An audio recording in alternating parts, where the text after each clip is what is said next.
Well, hello, everybody, and welcome to this episode of the podcast show. My very special guest is Dr. Navaz Habib. Welcome. Thank you so much for having me. It's my honor to be here. Okay. So, Dr. Habib is the founder of Health Upgrade. It's an online functional medicine and health optimization clinic. And he's been doing that for a little while. And he's also done a few other things. He's got a book. It's all about the vagal nerve, and we're going to be talking about the vagus nerve and what's that got to do with chronic pain today. And he's also got a podcast called Health Upgrade as well. So it's fantastic to get you on the show. I really enjoyed a talk you did a couple of years ago with Health Means or the Anxiety Summit online. And here we are meeting for the first time and talking about these passions that you've also got and that I share. Oh, excuse the noise of my dog in the background. So tell us a little bit about yourself, where you come from. Certainly, yeah. I'm in Toronto. I've pretty much born and raised here. And my story in regards to health and how my journey into becoming the vagus nerve guy started as a chiropractor. I'm actually a trained chiropractor, a doctor of chiropractic. And when I graduated from CMCC here in Toronto, I was the valedictorian of my class. And I was talking to a friend about it this morning. But I remember standing in front of 1,700 people at our graduation ceremony giving the speech, but I was not healthy. It was really funny. I'd spent the last 4 years learning about health and how to be healthy and share it with patients, but I wasn't implementing myself. And that was a big component, a big reason for my journey. And so I still remember being on the stage. I weighed 250 pounds, high blood pressure, borderline diabetic, just out of complete shape. And this was in my 20s. And I knew that I was doing something wrong. I knew that I was going down a negative path, but I didn't realize just how bad I was, the trajectory through which I was actually headed. And I was lucky enough to meet my wife a few months before my graduation. So she was there and we had a really great chat about it at the time. And then a year into our marriage, we were trying to do something. We said, we got to fix our health. We got to figure out where this is all coming from. And as luck would have it, as the universe listens to what you put out there, a gentleman walked into a clinic that I was working at and introduced himself. He said that his wife had been in a car accident. She needed chiropractic treatment, that he himself was a chiropractor, but he was not practicing chiropractic anymore. And I, as a chiropractor, said, well, if you're a chiropractor, what else do you do if you don't practice chiropractic anymore? And he said, I practice functional medicine. And immediately I was like, what is this? Tell me about it. And I followed the gentleman out of the office after he booked his appointment. And we had a conversation for about a half hour right outside the door. And he essentially introduced me to this whole concept that we want to create health from the cellular level and understand the root causes of what's causing our health challenges in the first place. Rather than simply diagnosing an issue, what can we figure out about that individual? What are the specific objective findings that we can gain from that, from certain testing and other tools that are out there that aren't conventionally being talked about? And what can we do about it to help create a positive shift or a positive change in the lives of our patients? Fast forward for the next about 7 months, and my life completely drastically changed in every positive way you can ask for. I lost 75 pounds. Eliminated the high blood pressure, eliminated the blood sugar issues, everything optimized. My energy levels soared. I didn't realize that I didn't have energy. It was a crazy thing. I was able to do everything, but I didn't realize that you were supposed to have a lot of energy. You're supposed to be able to bound out of bed at 5:30 in the morning and get up and get going. And so these positive changes that were happening to me were allowing that to occur. They really pushed me in that positive direction. And the changes were so drastic and so vast for me that I decided I need to absolutely share this with as many people as I possibly can.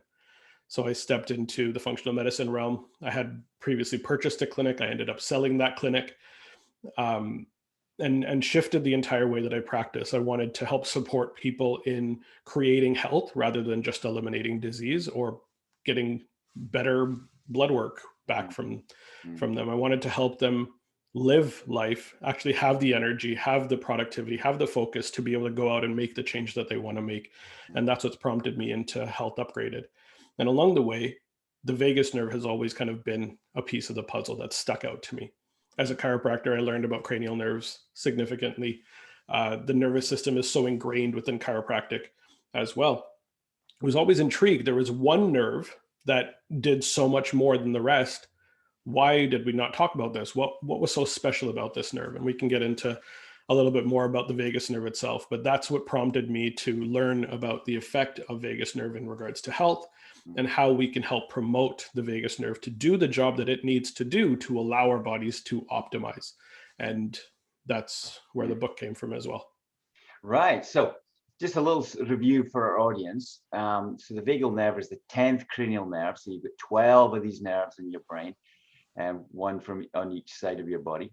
But the 10th one is different because it comes from the brain stem, which is the lower part of the brain, and it goes all the way down to the organs inside your chest, your heart, your lungs, your intestine, and your other organs in your abdominal cavity. But also, it's got sensory inputs, which is coming from the organs up to the brain.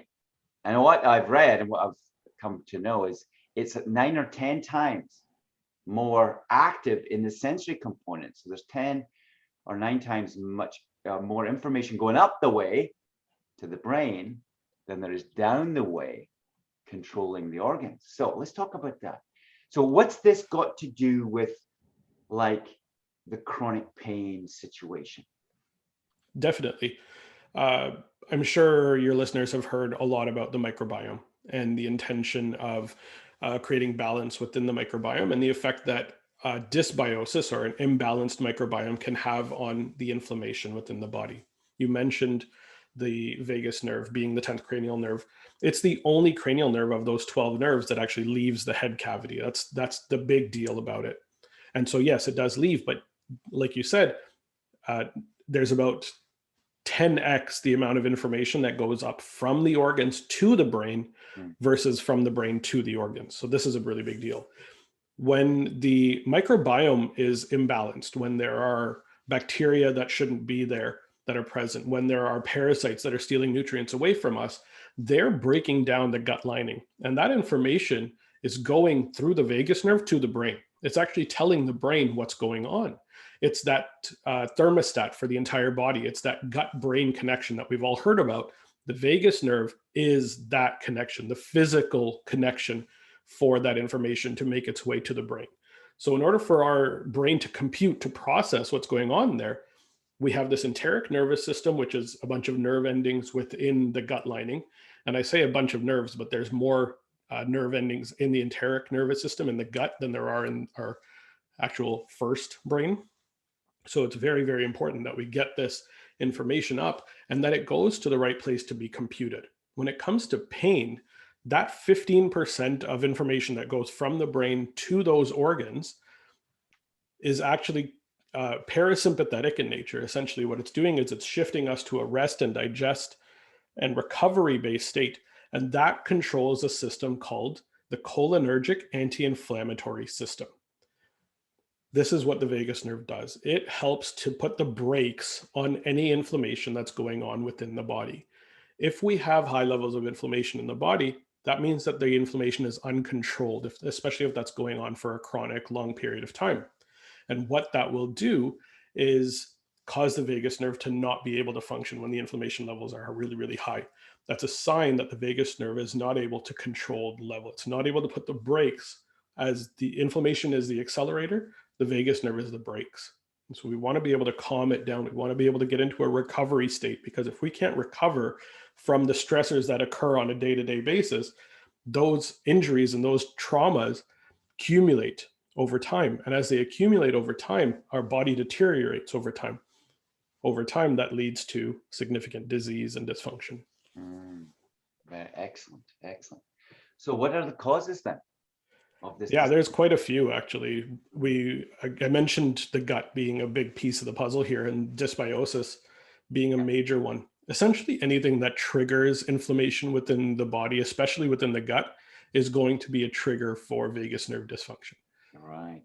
So when we're looking at bacterial overgrowths, even good bacteria that are in excess can be a big trigger. Parasites, worms, a lot more common than people realize those things are. Yeast, uh, you name it, viruses as well, of course. Anything that breaks down that gut lining is going to create an inflammatory response and an immune-based response. And if that happens too often, the vagus nerve can't keep up with that work unless it's been trained to do so. You mentioned neuroplasticity, and so we'll talk a little bit about how we train the vagus nerve to handle the stressors that are coming up. Neuroplasticity is a big tool here, but we want to make sure that those inflammatory triggers are controlled. Environmental toxins are a huge piece of the puzzle here as well. The vagus nerve doesn't just go to the lungs, the heart, the stomach, the intestines. It also goes to the liver and the spleen and the kidneys. Those are our detoxification organs. Those are the organs that help us push the toxins, the bad stuff out of the body. We need to be able to have good function within those organs. So anything that's triggering poor liver function or poor kidney function, we're going to have trouble detoxifying. And if we can't get the toxins out, then they're going to raise the inflammatory level within the body. So we definitely want to look at liver function. And that, I think, detoxification and understanding the biotransformation process and how to get the toxins out is a very overlooked piece of the puzzle. We're not used to this, but it's the reason why we should be eating organic, because we don't want to be taking in pesticides and herbicides that have been sprayed on all of our foods.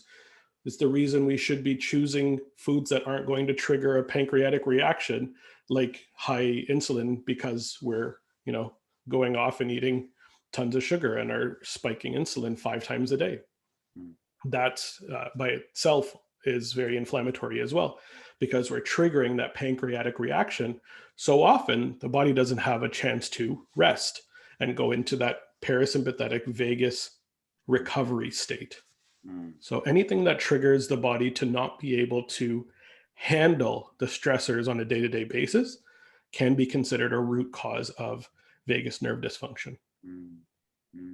Well, thanks for bringing this up, because I know this stuff as well, but just the way you describe it, and you're going into the different organs, and you're talking about the pancreas with sugar, and we poop out our toxins with the feces, and we pee out the toxins with our urine, and this constant thing going on, but yet the vagus nerve is the nerve that controls all that. And it's so important to look at all of our health, everything we're doing, and the air we breathe, the food that we eat, the water that we drink, and all the other things that goes in our mouth, like teas and pops and all this other stuff. It's like it's all affecting us, and we need to as you say, right, rest and digest. We say it so quickly, but really, the body needs a break to do this thing, right? Because if you're constantly given this bombardment of toxins or toxins, then it just can't rest. And if you can't rest, you get buildup of toxins, and therefore you get sick. And pain is just one of those things. Yes. Right? Oh, wow.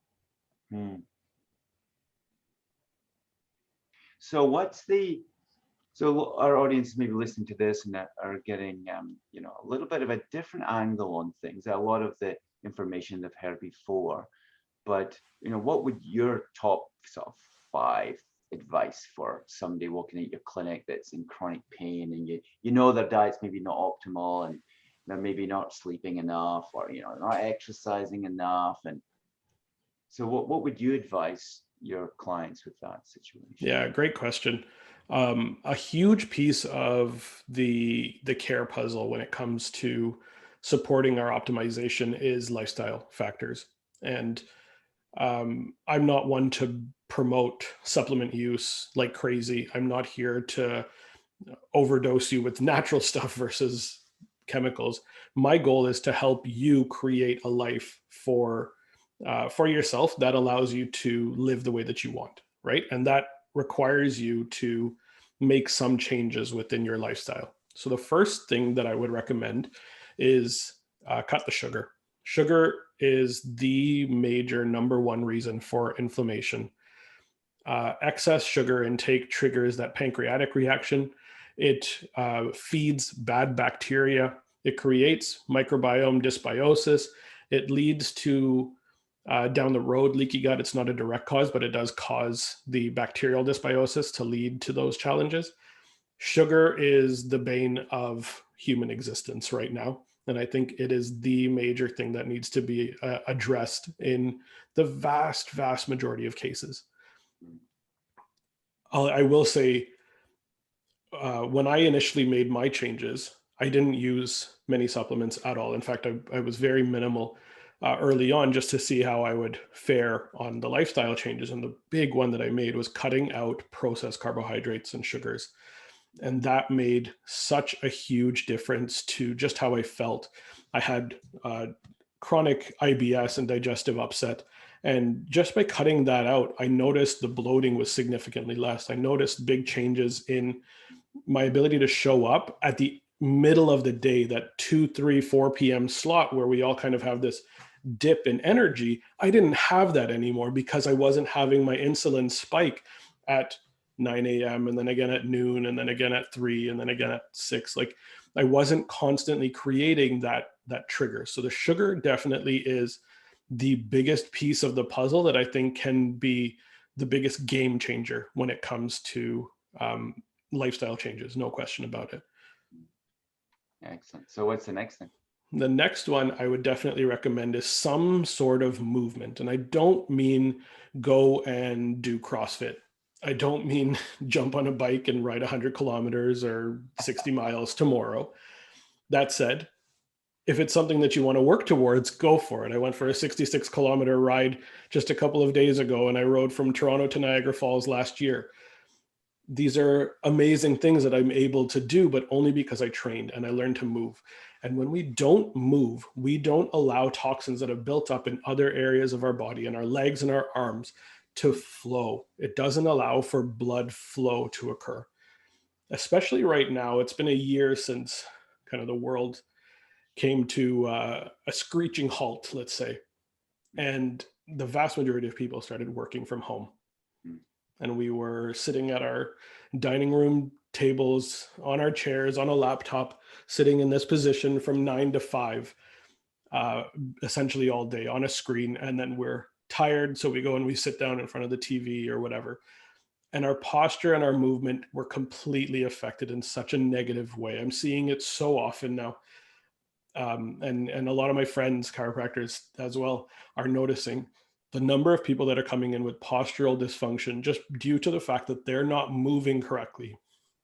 Please, it's such a big thing, and movement is so important. So some sort of movement every day for a minimum of 30 minutes will make all the difference in the world.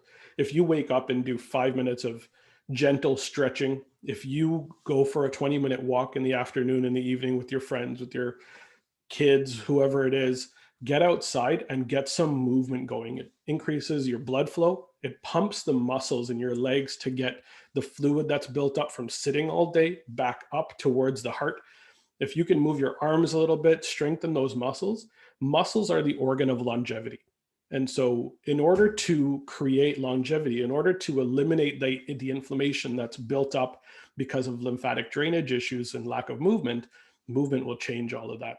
We can build out those muscles. They will then use your blood sugar more efficiently, more effectively, and you're not going to have these crazy spikes. And so a lot of people don't realize this, especially when it comes to like diabetes and blood sugar imbalance. The major 3 organ group or 3 muscle groups that'll change everything are the glutes, the hams, and the quads. Literally doing 10 squats and going for a walk every day can change your entire blood sugar composition and how your body responds to it, because those muscle groups require some sort of energy input when they're being used. But if we're sitting on our butt all day, we're not using those muscles. So those muscles shrink and we don't become as efficient at using those carbohydrates. So doing a couple of squats right before a meal or going for a walk right after your meal will make a huge difference to how you use carbohydrates. Movement is definitely number 2. Yeah, wonderful. I love the glutes, hamstrings, and quads component. It's the first time I've heard that. Yeah, it's a really important piece. Definitely missed out by a lot of people. So that's going to be the big one for sure.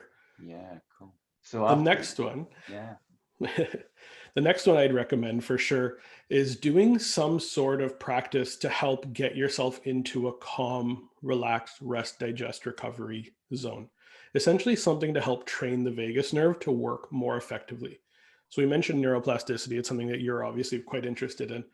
Um, Neuroplasticity is the idea that we can strengthen different connections between our brain and other areas of our body, or within our brain as well. We can strengthen it by repetition, by repeated use of that circuit.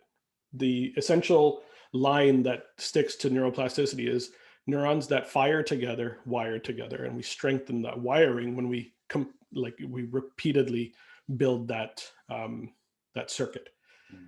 So the same way that we create muscle strength, let's say, for example, I want to build up my biceps. So I want to do some bicep curls. I'm going to grab a 5-pound weight. I'm going to start doing bicep curls, 5 of them, 10 of them. Fantastic. Now I've built up a little bit more muscle strength, but I'm not actually building the muscle. I'm actually training that circuit between my brain and my bicep through the nerve to work more effectively, more efficiently. I'm breaking down the muscle while I'm doing it. And then while I'm recovering, the muscle is rebuilding. The next time I go and do it, that 5 pounds is going to seem really easy. So I can do a few more and I can do a few more. And then after a little while, the 5 pounds is a little too easy. Let's go to 10 and then 15 and 20. And as you consistently train that neural circuit to get stronger, the muscle is going to slowly build and get stronger. And that neural circuit is super, super strong. If you only do that on one side and you go and try and lift up a 50-pound weight with the other side, it's not going to work. You haven't built out that neural connection. Mm-hmm. In the same way, we can build out the neural connections within the vagus nerve to help retrain our ability to increase the capacity that our vagus nerve has at bringing us into that rest and digest and recovery zone by training from that fight or flight sympathetic stress-based zone into the parasympathetic. So the exercises that I recommend to do this are gargling, deep breathing, and let's go with a little bit tougher one, cold showers. And you're into Wim Hof and you understand the positive impact of cold exposure. It all comes down to breathing. It all comes down to the breath. We can control the state of our body. We can control how turned on our vagus nerve is simply by our breath. If we're breathing shallow from our chest and we're not using our diaphragm, we're shifting ourselves into a fight or flight state. We're essentially prepping our body to handle some sort of stressor, something that's coming on to attack us or to scare us, versus when we breathe slowly, calmly, and with our diaphragm, we're actually shifting everything towards a parasympathetic state. Those deep breaths, if you go and take 3 deep breaths right now, put one hand on your chest, put one hand on your belly, and check to see which hand is moving. Belly. In an ideal scenario, the hand that's over your belly should be the one that's expanding. The hand that's on your chest should not be moving at all. If it is, we're using accessory breathing muscles to breathe primarily, and your state is currently in a sympathetic state. It's the reason why so many of us have tight muscles in our upper back, not just that postural dysfunction that comes from sitting on a laptop for 6 hours in a row, but also we're using those muscles to breathe when they are just the secondary or accessory breathing muscles. The primary muscle of breath is the diaphragm. If you've trained the diaphragm the same way that you can train your biceps, if you've trained that to be the one that works more effectively, then you're breathing in better air deeper into your lungs, you're using it more effectively, and your state is going to be far more parasympathetic. That's your vagus nerve turning on. That's how we can shift it. So if we shift our breath, we shift our state. And then the other exercises, the gargling and the cold showers, are like adding 20 pounds or 30 pounds on top of the breath itself, right? So bicep curls, we want to increase the weight. Vagus nerve, we want to increase the stress that our vagus nerve is under and train ourselves to be able to get into that rest and digest zone even when we are stressed out or even when there is a stressor that is coming on. So a cold shower, for example, a simple way to do this, just end your shower with some cold. take your normal shower, but then right at the end, turn the temperature down as cold as you can handle and let it hit you on a sensitive area. For me, it's the upper back here. And I'll let it hit me, and all of a sudden I kind of clench up, and I'll notice that I'm breathing shallow and up here. I'll let the hands kind of release. I'll kind of just let my arms go. Take a couple of deep diaphragmatic breaths and just notice the stress leave me. And then you just become kind of the observer of what's going on within your body. That changes your entire state into this vagus parasympathetic state, even under the stress of a cold water or cold exposure that's going on. That's a lot of what Wim Hof is built on as well. The Wim Hof breathing method, the Wim Hof cold exposure and breath control play a huge role. And cold exposure being that stressor that is great for inflammation control on its own, but then add it to the breath and you can decrease the inflammation by turning the vagus nerve on even more. Gargling is another one. There's actually a branch of the vagus nerve that comes off and goes to the pharyngeal and the laryngeal muscles. So the muscles of the back of the throat, the airway, and the muscles of the larynx itself. And so that's how we can control our voice box, actually, the pitch and tone of our voice controlled through the vagus nerve as well. So I can speak really, really low or speak really, really high, only because my vagus nerve is sending signals to those specific things. So yes, go ahead and sing and dance and enjoy that. Singing is a big part of this. In the book, I even talk about the best opera singers have wonderful vagus nerve function because they've controlled their breath and they have full control over their vocal cords and their laryngeal muscles. So this is a huge piece of the puzzle. But the way gargling works is we're activating not only our ability to not aspirate that water, let that water go into our lungs, but we're also, when we're gargling quite hard, stimulating the laryngeal muscles and the pharyngeal muscles to make sure that the airway remains patent and open, and we're stimulating the laryngeal muscles at the same time. 100%. I'm all about the gargling. It's something that my dad used to do when I was a kid, and I would laugh at him and be like, what are you doing? And then I learned about it, and now I thank him for doing it because he's a very, very healthy 70-something-year-old. Wow. And gargling, how often you suggest? I have my patients leave a glass beside their sink and do 30 seconds in the morning, 30 seconds in the evening when you brush your teeth. Well, I'm going to start that because I do love it. struggle with Raynaud's phenomena, which, if you don't know what that is, it's white fingers and reduced blood flow through my fingers. And as my somebody said to me recently, well, yes, well, of course, you're doing too much, and therefore you're not resting, and therefore your vagus nerve is not stimulated. Although I do cold showers, and I do the slow breathing, and I do abdominal breathing. But it's interesting, that journey that I'm on to try and break through, and maybe it is just the imbalance between the vagal nerve or the parasympathetic with the more active, busy.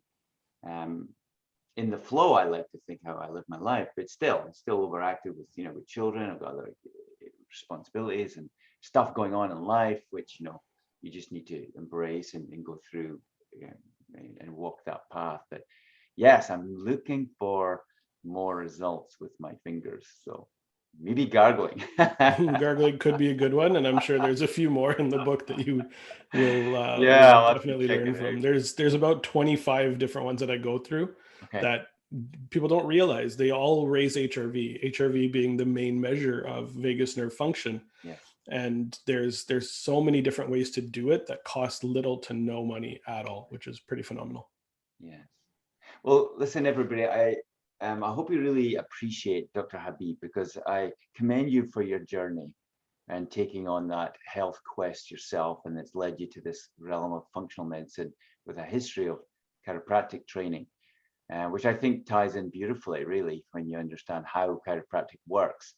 And here you are with all these different modalities for people, a book, a website, a podcast, a clinic. So let's just go over how people can connect up with you, and just maybe spell it out as letter by letter so they kind of get it as well. Absolutely. The best way to learn about what I was talking about is to check out the book, Activate Your Vagus Nerve. For those of you on video, there it is right there. It's a wonderful book. Vagus, by the way, is not spelt like the city. It's Vagus, Vagus nerve. my favorite thing to sign a book with is what happens in Vegas doesn't stay in Vegas, but I spell Vegas like the nerve. So that's probably the best first step. And if you're interested in learning more about what we do, you can go to healthupgraded.com and learn more about the work that we do, the testing that we use, how we help people achieve the results that they would like. And if you're interested in even just speaking directly with me and learning more about our programs and how I serve my patients directly, you can go to speakwithdrhabib.com, speak with DRHABIB.com, and you can book a 30-minute call with me directly. Cool. And what's the fee for that? That one's actually complimentary. Well, there you go, everybody. Freebies with Dr. Habib.